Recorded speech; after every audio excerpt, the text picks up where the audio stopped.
K방산의 상징적 무기체계인 K9 자주포의 이집트 수출 협상이 10년 만에 타결됐습니다. 계약 금액은 2조 원으로 지난달 호주와 체결한 K9 수출 금액의 2배에 이르며 K9 자주포의 해외 수출 역사상 가장 큰 규모입니다. 아시아, 유럽, 오세아니아 지역에 이어 아프리카 국가에 국산 자주포를 최초로 수출하는 쾌거이기도 한데요. 세계에서 가장 우수하고 검증된 자주포 솔루션이라는 점을 다시 한번 입증한 셈입니다. 그럼 텐센트에 게재된 중국 기사와 웨이보에 올라온 중국 네티즌 반응 보시겠습니다. 한강의 기적, 한국의 K9 자주포 이집트에 수출.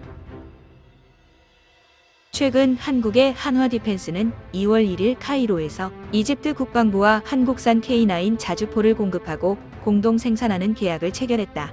이번 계약의 가치는 한화 2조 원이 넘는다. 이집트의 K9 자주포 구매 대수는 공식적으로 발표되지 않았지만 한국 언론에 따르면 약 200대라고 한다. 또한 계약에는 탄약 보급 장갑차 수십 대도 포함되어 있다. 이번 이집트 수출 계약 중 K9의 일부는 이집트 해군의 해안방어대에 보급돼 적함 접근 거부 임무를 수행하는 해안 방호용 화력 체계로 활용될 것이라는 분석도 나온다. K9 자주포는 지난 2017년 시험평가 과정에서 표적함을 명중시키는 등 기대 이상의 성능을 확인시켜 이집트군 관계자들에게 깊은 인상을 남긴 바 있다. K9 자주포는 한국이 1994년 생산을 시작해 1998년 정식 운용에 들어간 52구경장 155mm 자주포로서 한국은 세계에서는 두 번째이자 중국보다 앞서 아시아 최초로 52구경장 155mm 자주포를 보유한 국가가 됐다. K9 자주포는 유럽, 남아시아, 중동 등 여러 나라에서 채택돼 대량 수출될 정도로 국제시장에서 승승장구하고 있다. 보도에 따르면 이번에 이집트가 한국과 맺은 협약도 기술 이전 성격을 띠고 있다. 아직 구체적인 내용은 알려지지 않았지만 이 협약에는 K9 자주포가 이집트 카이로 인근 헬레반 국립전차공장에서 조립된다는 내용이 담겨 있는 것으로 전해진다. 이 공장은 이전에 미국산 M1A1 에이브람스 전차가 조립된 곳이기도 하다. 물론 1차 공급은 한화디펜스가 기성품을 납품하며 곧바로 미국제 M109 자주포를 대체할 예정이다. 이집트군은 현재 대량의 미국제 M109 자주포를 운용 중이지만 기술 수준이 비교적 오래된 편이다. K9 자주포를 운용하게 될 이집트는 터키, 인도, 노르웨이, 핀란드, 에스토니아, 호주에 이어 K9 자주포의 7번째 해외 사용국이 된다. 현재 K9 자주포의 해외 수출량은 총 1000문을 돌파했으며 더 이상의 적수가 없는 수준이다. 특히 한국의 주요 고객인 인도는 최근 200문을 추가 주문하기로 결정해 지금까지 총 300문이 넘는 물량을 주문했다. K9 자주포는 판매 실적 면에서 현대 대형 무기 분야의 베스트셀러로 꼽히며 한강의 기적이라고 불러도 과언이 아니다. 많은 중국인들은 한국의 군수품을 조립품으로 여기며 한국의 군수산업을 경멸하는 경향이 강하다. 그러나 최근 한국 군수산업의 발전 성과는 매우 탁월하다고 볼 수 있다. 한국은 공업 강국으로서 민간 물자 분야에서만 발전할 의지가 있는 것이 아니라 세계적 수준의 무기 판매 강국이 되기를 희망하고 있다. 최근 한국은 인도의 경전차 입찰에서도 승리를 노리고 있다. 인도 육군은 라다크 고원에서 러시아제 T-90 주력 전차가 기동성이 떨어져서 중국의 15식 경전차에 비해 불리하다고 판단하고 있는 것으로 전해진다. 따라서 인도군은 약 350여 대의 차세대 경전차를 구매하겠다고 발표했다. 인도군은 차세대 경전차가 105mm 또는 120mm 주포를 장착하고 중량은 30톤의 1000마력 파워팩을 탑재할 것을 요구하고 있다. 그동안 러시아의 스프루트 경전차와 한국의 K-21 105 경전차가 가장 강력한 후보로 평가되었으나 지금은 한국의 제안이 더욱 매력적인 상황이다. 한국은 인도의 거액의 수주를 쟁취하기 위해 생산 라인을 포기하는 등 어떠한 대가도 마다하지 않을 것이기 때문이다. 다른 한편으로 한국의 군수산업은 러시아와의 협력을 통해서 더욱 고도화된 첨단 방공미사일 기술에도 도전하고 있다. 아시아 태평양 지역에서 한국은 많은 양의 서방 군사 기술을 얻을 수 있어 국가의 군사산업 수준을 빠르게 향상시키고 단기간에 많은 분야에서 돌파구를 마련했으며 국제 무기 판매에서 차지하는 비중이 계속 확장되고 있다. 어떤 의미에서 한국의 군수산업은 자동차와 조선산업의 성공적인 경험을 모방하고 있으며 국내외 자원을 최대한 동원하면서 혁신과 수출을 통해 비약적인 발전을 이루고 있다.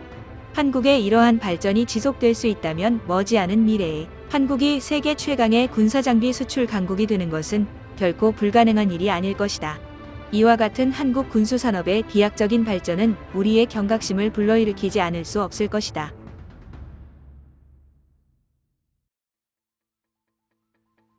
최근 한국 무기 수출은 대박이네. 얼마 전에 대공 미사일을 팔았는데 또 자주포를 수출했어. 이 둘을 합치면 50억 달러가 넘어. 내상에서는 한국을 얕잡아보는 목소리만 가득하고 이 작은 나라가 얼마나 대단한 나라인지 잘 모르고 있어. 한국이 세계에서 독보적인 분야는 반도체 기술만 있는 게 아니야. 한국 반도체 산업은 일본 반도체 산업과의 균형과 견제를 위해 미국이 지원하는 거 아닌가? 국제적으로 발언권도 없는 식민지 국가에 부러워할 게 뭐가 있나? 한국의 문화적 파급력, 그리고 컴퓨터 게임 산업도 정말 대단하지. 반면 우리의 문화 수출 영향력은 무시해도 좋을 정도다.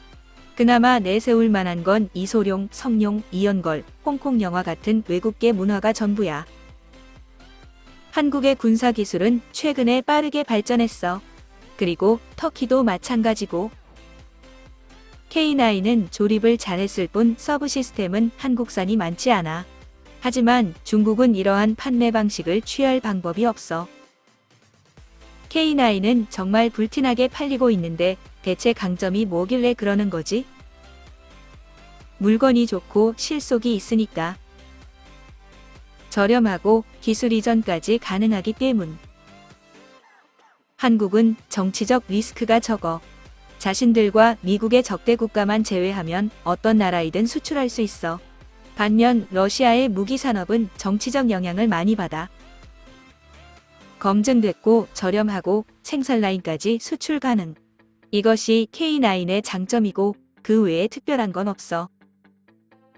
K9은 분명 어느 정도 레벨이 있을 수밖에 없어. 결국 한국은 미국과 독일의 직접적인 지지를 받는 산업화된 강대국이야.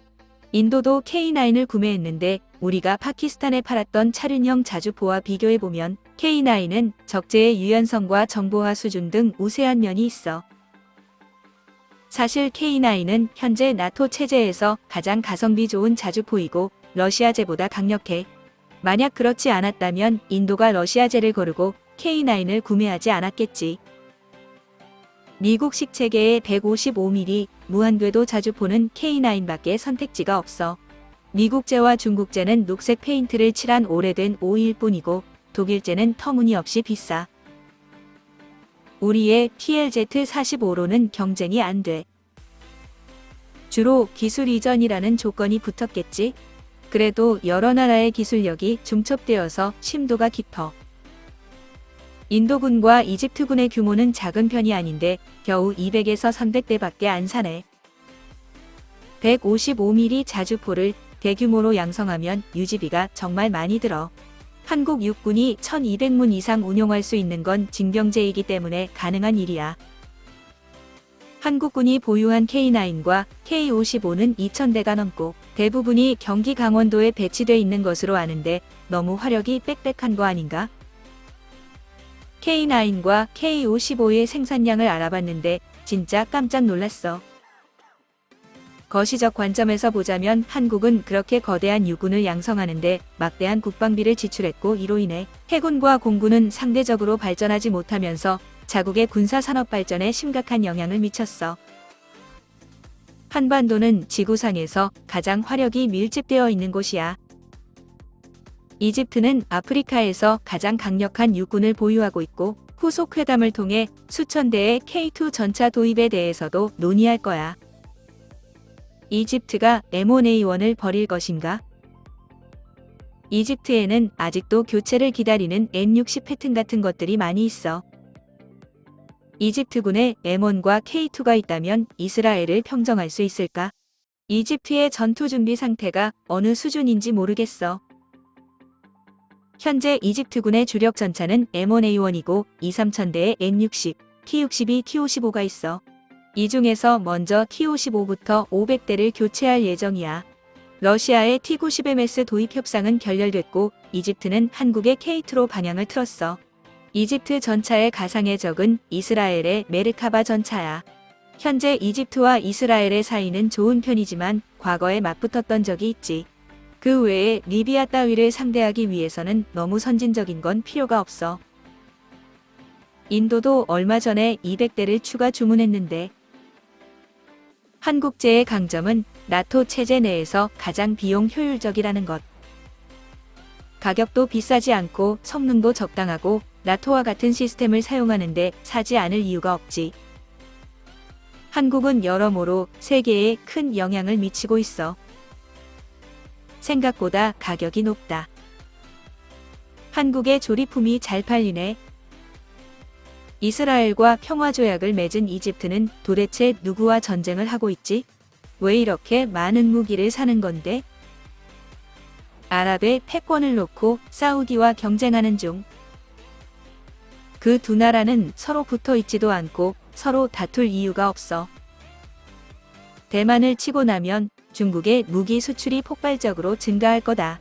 여러 가지 무기를 차례대로 출전시켜 세계에 시연할 것을 제의한다. 한국 자주포는 물건 자체는 별로지만 수출량은 꽤 많아.